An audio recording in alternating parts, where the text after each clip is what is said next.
โต๊ะแล้วมันเก่าแล้วเขาก็เอาใส่ในออกเขาเอาใส่ในออกเนาะอย่างเช่นรถสมมุติว่ารถเนาะรถก็เขาเอาเครื่องจักรออกแล้วเขาก็จะขายล่ำเอาแต่ล่ำอันนี้มาขายมาขายเขาก็ซื้อเอาในราคา15 ล้านนั่นนะ15 ล้านแม่นเอามาเฮ็ดร้านกาแฟสวัสดีครับพี่น้องเบิร์ดสุสุคนเนาะมื้อนี้ก็มีเรื่องราวเนาะอยากมาถามบ่าวน้อยว่าในการมีโอกาสที่ได้ไปจับตั๋วเนาะเป็นตั๋วเครื่องบินใบแรกแล้วก็ขึ้นไปเลาะเบิ่งเครื่องบินครั้งแรกว่าความรู้สึกเพิ่นสิเป็นจังไดเนาะสวัสดีครับบ่าวน้อยครับสบายดีครับผม คือจังเมื่อวานน่ะเห็นบ่าวน้อยนะได้มีโอกาสไปจับตั๋วเครื่องบินนะแล้วแบบว่ามาให้คนที่แบบว่าดูถูกบ่าวน้อยนะได้เบิ่งนะความรู้สึกบ่าวน้อยในเมื่อวานเนี่ยเป็นอะไรคือเมื่อวานนี่บ่แมนเมื่อวานนี่อยากตอกหน้ามนุษย์ถ้อ๋อำคือสิ่งแรกที่ไปเห็นครั้งแรกนะตื่นเต้นเนาะตื่นเต้นที่แบบคือความฝันของหลายๆคนนั่นแหละที่อยากขึ้นเครื่องบินแมนได้ขึ้นเครื่องบินแต่เมื่อวานก็ได้ขึ้นจริงแล้วก็เฮาก็อยากอัดคลิปถ่ายทอดให้คนที่มาเว้าหยอยันมาเว้าดูถูกเฮาว่าเฮามาเป็นขี้ขามาเป็นทาสนะเฮาก็เลยอยากตอบโต้เขาว่าคันเป็นขี้ขาเป็นทาสมันสิใช้ชีวิตแบบนี้ได้บ่นะอ๋อสิได้มีโอกาสนั่งเครื่องบินเนาะบ่แม่นราคา100 200เด้เนาะที่มีราคาหลักพันล้านหมดแล้วเครื่องบินนะเครื่องบินนะเครื่องบินราคาเป็นพันล้านหมดนะน่าจะหลายพันล้านด้วยแหละเนาะแม่นแล้ววันนี้หันบ่หน่อยก็เลยได้อัดคลิปตอบโต้เนาะเพราะว่าหลายๆคนนี่มักจะคอมเมนต์เวลาเฮาย่องเมืองไทยแน่เนาะสมมุติว่าเฮ็ดงานได้เงินเดือนออกเฮาก็มาอัดขอบคุณประเทศไทยที่แบบเฮ็ดให้เฮามีโอกาสได้มาทำงานอยู่ไทยได้เงินได้ทองหลายแบบนี้เฮาก็อัดคลิปขอบคุณอีกทีเขาก็จะมาดูถูกว่าบักขี้ขานี่นะเงินได้จากการหับใส่จากการเป็นทาสจังซี่นะเขามาดูถูกเฮาจังซี่แบบนี้หั่นพอเฮาได้ไปเที่ยวสถานที่งามๆได้ไปขึ้นเครื่องบินแพงๆเฮาก็อยากอัดคลิปให้เพิ่นเบิ่งเนาะว่านี่เด้คำว่าขี้ข้าที่เจ้าดูถูกนี่ครับผมมีโอกาสนี่ได้ไปขึ้นเครื่องบินนะราคาหลายพันล้านบาทอ่ะครับถือว่าถ้าหากว่าเฮาบ่ได้มาเป็นขี้ข้าไทยนี่เฮาสิบ่ได้แบบนี้นะในมุมมองของเฮานะเฮาบ่ได้มาทำงานไทยเนาะแม่นถือว่าเฮานี่บ่ได้มองหรอกว่าตัวเองนี่สิเป็นขี้ข้าเนาะแต่ว่าคือมุมมองของเฮาคือเฮาอยากสื่อให้เขาเห็นว่าคนที่นั่งดูถูกคนอื่นนั่งด่าคนอื่นนั่งบอกคนอื่นมีโอกาสได้มาขึ้นเครื่องบินคือเฮาบ่มีโอกาสได้ไปเที่ยวทะเลคือเฮาบ่นะมีโอกาสได้ไปเห็นสถานที่งามคือเฮาบ่นะคือมุมมองของเฮาอยากให้เขาได้เห็นนะอยากได้เห็นได้แบบว่าจุดที่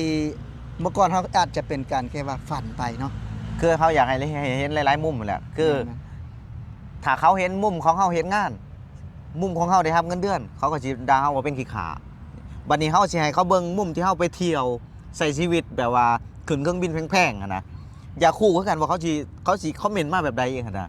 นี่คือมุมมองที่อยากให้เขาเบิ่งนะ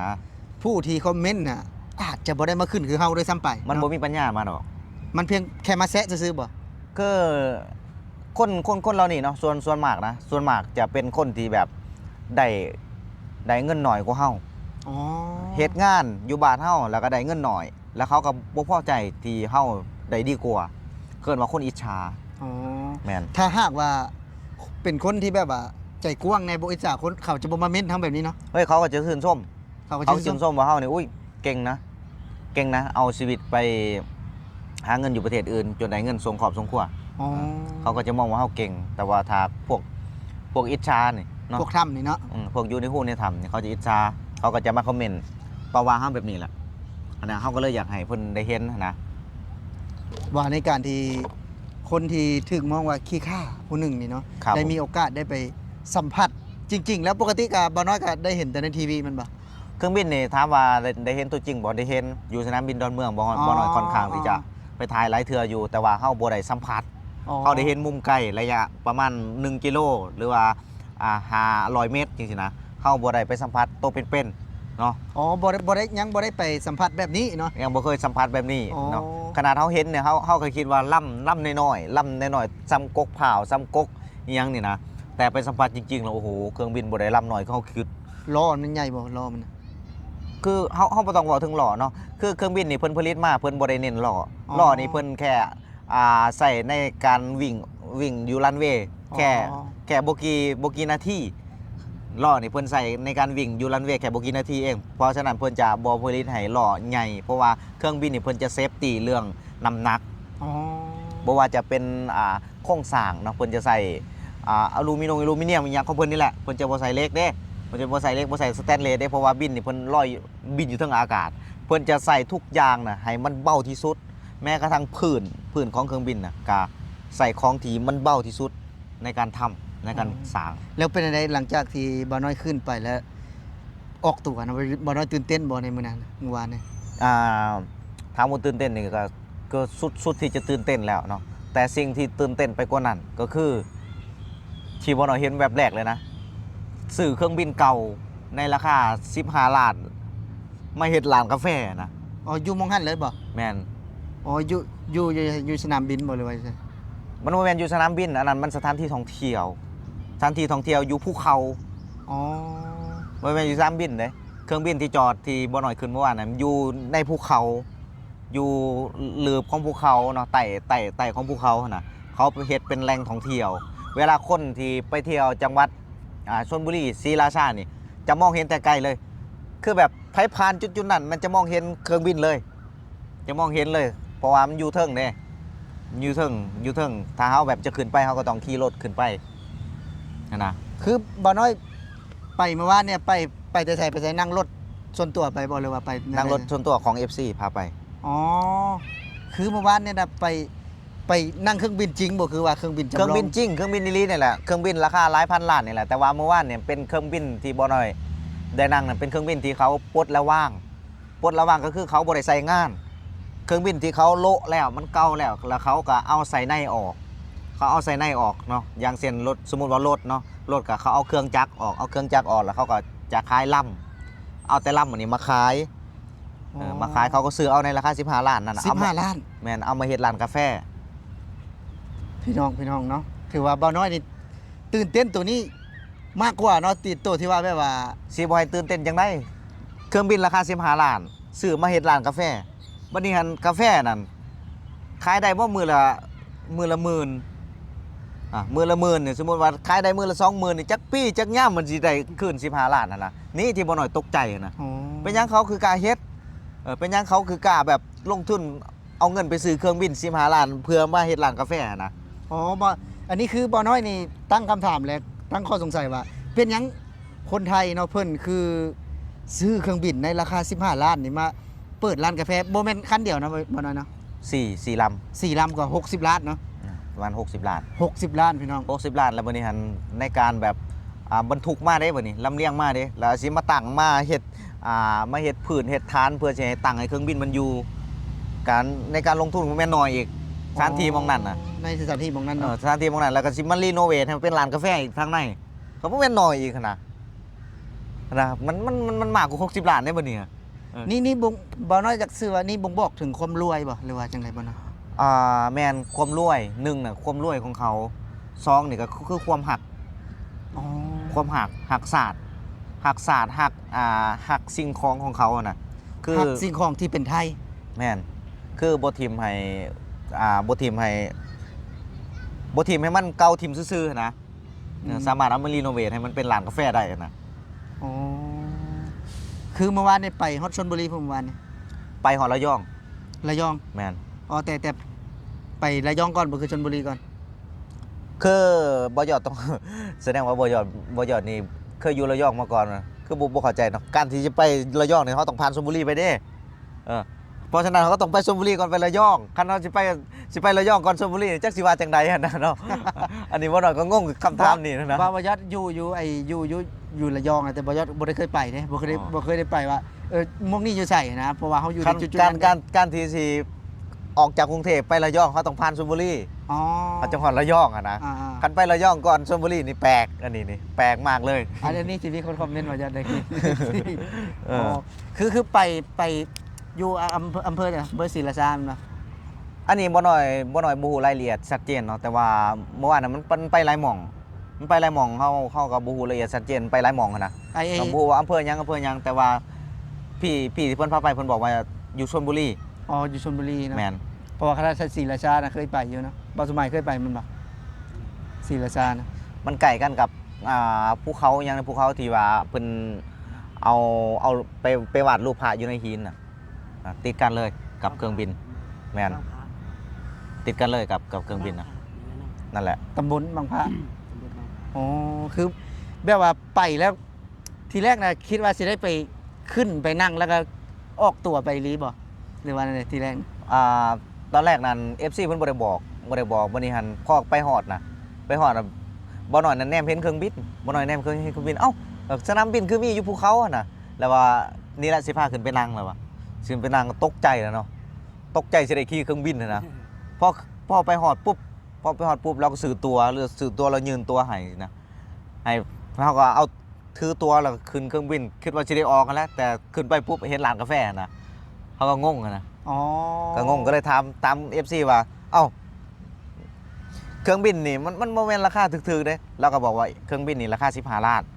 15 ล้านนี่หมายความว่าโครงสร้างซื่อๆนะบ่ได้มีเครื่องจักรบ่ได้มีเครื่องยนต์นะคือมีแต่โครงสร้างนี่ราคา15 ล้านบัดนี้บ่น้อยก็เลยถามเพิ่นว่าเอ้าเป็นหยังเขาคือเอาเงิน15 ล้านมาซื้อเครื่องบินมาเฮ็ดร้านกาแฟนะคือบ่ซื้อแนวอื่นที่มันถูกๆมาเฮ็ดเนาะคือแบบการสร้างร้านกาแฟนี่งบประมาณมันบ่ฮอดล้านอยู่แล้วนะ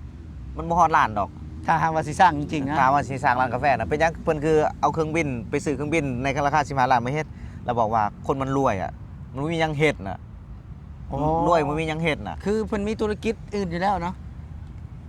คือแบบมันรวยอะนะมันรวยมันมีหยังเฮ็ดอะนะมันก็เลยแบบคล้ายๆแบบว่าเขาอยากอยู่ซื่อๆนะเขาก็บ่มีหยังเฮ็ดเขาก็เลยซื้อเครื่องบินมาเฮ็ดร้านกาแฟให้จากลูกน้องมาขายเล่นๆนั้นได้เท่าไหร่เขาก็เอ้าบ่ได้ก็สร้างหั่นนะเขาบ่ได้หวังอิหยังมากมายอะนะ อืม คือคันว่าเขาสิหวังกำไรน่ะเขาบ่ได้หวังอยู่แล้วว่าสิได้กำไรมื้อนี้อะนะเขาหวังว่ากินระยะยาวกินไปเรื่อยๆอะนะ คิดไปเรื่อยเนาะ อ่า แต่ว่าคือจังบอนอตว่าบอน้อยว่าเมื่อกี้นี่นะว่าเพิ่นหารวยอยู่แล้วเนาะเพิ่นบ่ได้คิดในจุดนี้นะ อันนี้บ่น้อยบ่ได้เว้า FC เพิ่นเว้าสู่ฟัง อ๋อ FC ว่าสุภาพ FC เพิ่นเว้าสู่ฟัง ว่าเพิ่นเขาหันรวยอยู่แล้วเนาะ คือสมมุติว่ายกตัวอย่างแบบบ่ยอดนี่รวยอยู่แล้วนี่รวยอยู่แล้วแปลว่าบ่มีหยังเฮ็ดบัดนี้เฒ่าแก่ไปอายุ40-50จริงๆนะคือมีเงินแบบหลายล้านแล้วบ่มีหยังเฮ็ดก็เลยซื้อเครื่องบินมาว่างมาเฮ็ดร้านกาแฟได้ก็เอาบ่ได้ก็สร้างจังซี่นะ จริง ๆ มันก็ได้แล้วเป็นร้านอู้ลูกค้าหลายคือหยังนี่ เพราะว่าหนึ่งกันราคาเริ่มต้นเท่าไหร่ราคานะ ราคามันก็กาแฟเนาะมันก็บ่น้อยก็บ่ฮู้คือกันว่าราคาเริ่มต้นเท่าไหร่กาแฟอันนั้นของเพิ่นน่ะมันก็หลายราคานะแล้วแต่เฮาสิเลือกราคา50 60ราคา100นึงนะ จนถึง100เนาะ แม่น อืม ราคาก็ราคาตามสถานที่ท่องเที่ยวหั่นแหละ ก็ถือว่าได้ไปนี่เป็นบุญเลยเนาะเป็นบุญตาเป็นในครั้งหนึ่งชีวิตครั้งหนึ่งนะที่มีโอกาสได้ไปเจอแบบนี้นะเนาะ แม่นเป็น แต่หากว่าบ่มาประเทศไทยนี่คือจะบ่มีโอกาสได้ไปแน่นอนนะ แม่นถ้าบ่มีประเทศไทยบ่ได้นั่งรถไฟบ่ได้นั่งเครื่องบินดอกอันนี้ได้นั่งจำลองนี่ก็มีแห้งแล้วนะ อ๋อ ก็ภูมิใจแล้วนะได้นั่งเครื่องบินจำลองนี่ ทีแรกนะแบบว่าวนไปวนมาเพิ่นว่าเป็นได้คือว่าบุญหนึ่งได้นั่งคือเป็นเครื่องบินจำลองเนาะบ่น้อยเนาะ บ่แม่นเครื่องบินจำลองเครื่องบินจริงหรืออะไร แบบว่าบ่ได้ขึ้นจริงนะว่าซั่นจ้ะ ขึ้นจริง ขึ้นจริงอีก ขึ้นจริงนั่งจริงเลย แต่ว่ามันแค่มันบ่ออกโตไปซื่อ อันนั้นแหละก็จังว่า เออ มันบ่ออกตัวไปซื่อๆเนาะ เครื่องบินจริงเบาะจริงๆเบาะจริง ๆ ขนาดเสื้อนักบินเขายังมีขายนี่หั่นน่ะเสื้อนักบินของแท้ของจริงน่ะ แล้วบ่น้อยก็ได้เข้าไปข้างในเนาะ เขาจริงเลยแหละเขาเป็นห้องคนขับพุ่นห้อง อ๋อ ของกัปตันพุ่น มันนี้ เข้าไปเลย มีกัปตันจริงมั้ยฮะ กัปตันโอ้ยไผสิไปนั่งให้เจ้าเบิ่งเนาะเขาก็ไปทำงานเขาแล้วกัปตันเขาก็ไปนั่งมีแต่กัปตันปลดระว่างนั่นแหล้วปลดประจำการแล้วเขาจังเสียน่ะเอามานั่ง อ๋อ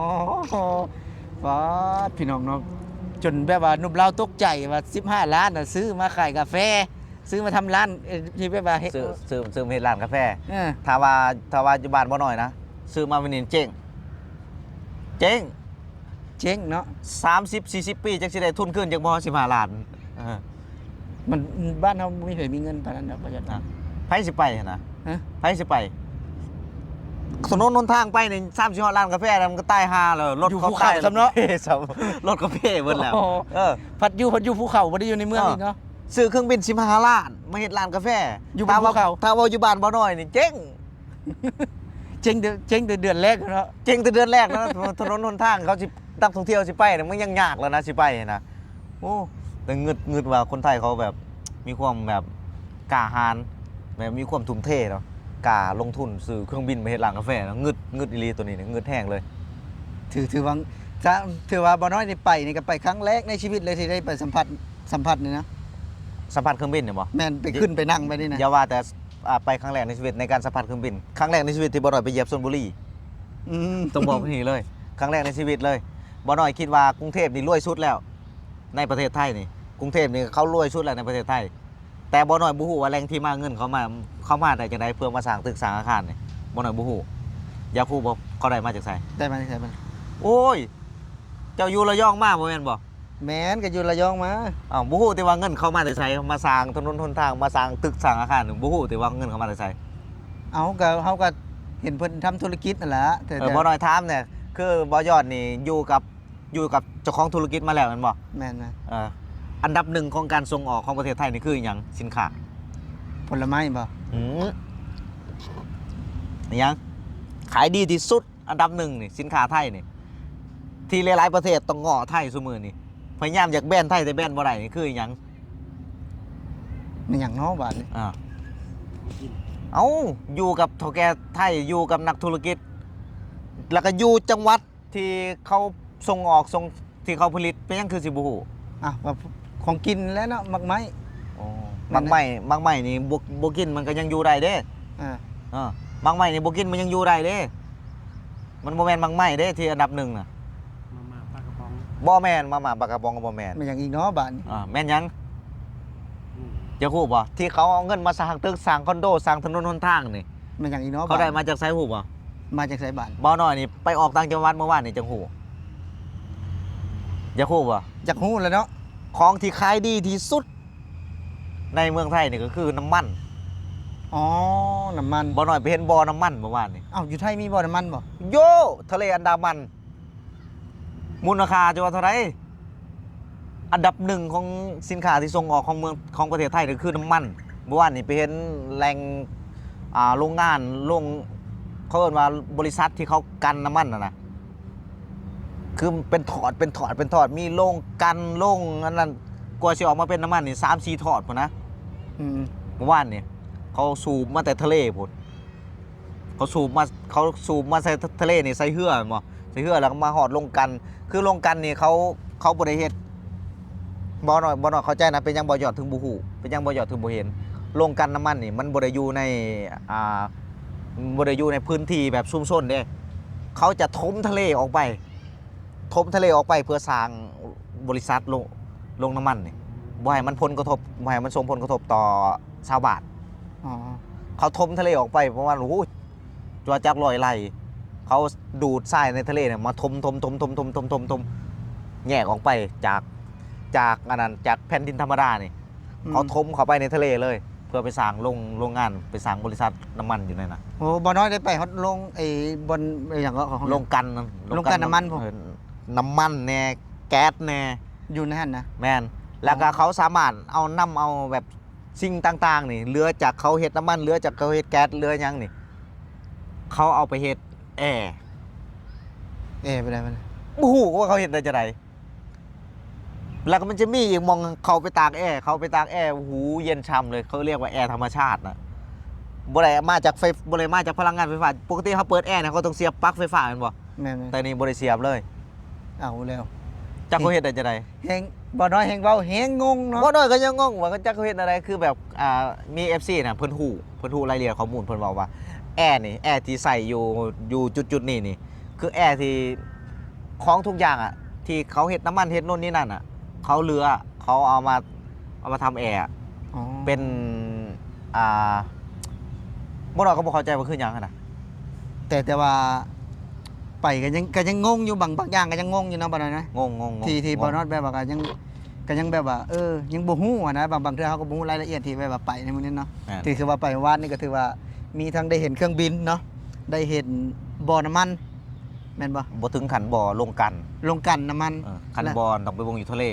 อ๋อลงกลั่นน้ำมันแล้วก็ไอ้อย่างอีกแอร์หยังก็ โ โอ้หลายอย่างได้ไปเบิ่งหลายอย่าง ถือว่า หลายอย่าง ถือว่าประทับใจสุดๆเมื่อวานนี้นะครับ ผม อ้าวก็ถือว่าประมาณนี้พี่น้องคลิปนี้ก็ถือว่ายาวพอสมควรเนาะบ่น้อย ครับ เพิ่นได้เล่าชีวิตเพิ่นได้ไปออกสู่ต่างจังหวัดเนาะได้เห็นหลายๆอย่างพี่น้ ครั อบ งเนาะแบบว่าซื้อเครื่องบินเนาะคนไทยนะพี่น้องซื้อเครื่องบินในราคา15 ล้านมาทำร้านกาแฟเนาะเพิ่น ครั ก็ บ ทึ่งแล้วไปเห็นโรงกลั่นน้ำมันอีกพี่น้องเนาะ โอ้ ก็ รวย ถือ คือแบบต่างจังหวัดนี่บ่น้อยออกครั้งแรกเนาะโคตรรวยเลยอะโคตรรวยเลยอะรวยแบบโอ้โหจักสิว่าจังไดอะโคตรรวยเลยอะไปเห็น โคตรรวยเลย ไปเห็นโรงงานเขาน่ะโอ้โหเป็นโรงงานอุตสาหกรรมของเขานะกรมอุตสาหกรรมแบบ ถือว่าเป็นบุญตาเนาะ โอ้โหคือมันโมเมนต์พื้นที่เล็กๆมันพื้นที่แบบโมเมนต์ซ้ำจังหวัดบ่น้อยพุ่นน่ะพื้นที่มองผลิตน้ำมันเขานะโมเมนต์ซ้ำจังหวัดหนึ่งของบ่น้อยอยู่ของประเทศบ่น้อยอยู่บ้านบ่น้อยมันซ้ำจังหวัดหนึ่งบุญบ่พื้นที่มันกว้างแบบกว้างของพื้นที่อะ พื้นที่ไอ้ตรง พื้นที่ที่เขาผลิตน้ำมันเขานี่แหละ อ๋อ ที่เขาบ่แม่นผลิตน้ำมันนะแบบว่าเขาเอาน้ำมันดิบมาเฮ็ดน้ำมันจนได้ใส่ซุมื้อนี้นะ คือน้ำมันนี่เขาไปดูดออกมาจากทะเลอยู่แล้วแมันบอกเขาไปขุดออกมาจากทะเลไปดูดขึ้นมาจากทะเลแล้วเขาก็มากันมายังเพื่อให้มันมาใส่นะมาคัดกรองมายังให้มันเป็นน้ำมันนี่นะ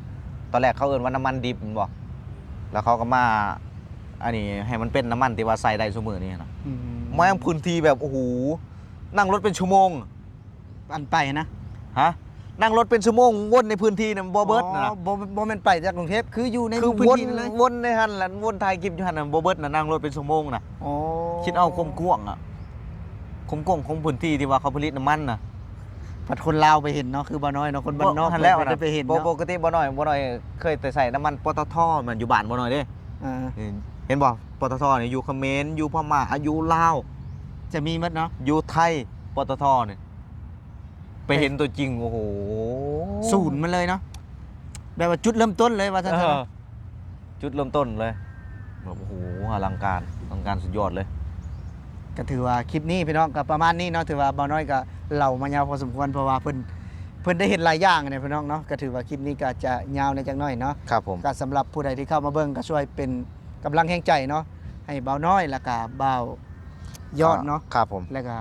เบาสมหมายพร้อม ครับ ก็ถือว่าคลิปนี้บอยอดกับบอยน้อยสิขอลาพี่และน้องไปก่อนเนาะสวัสดีครับ สบายดี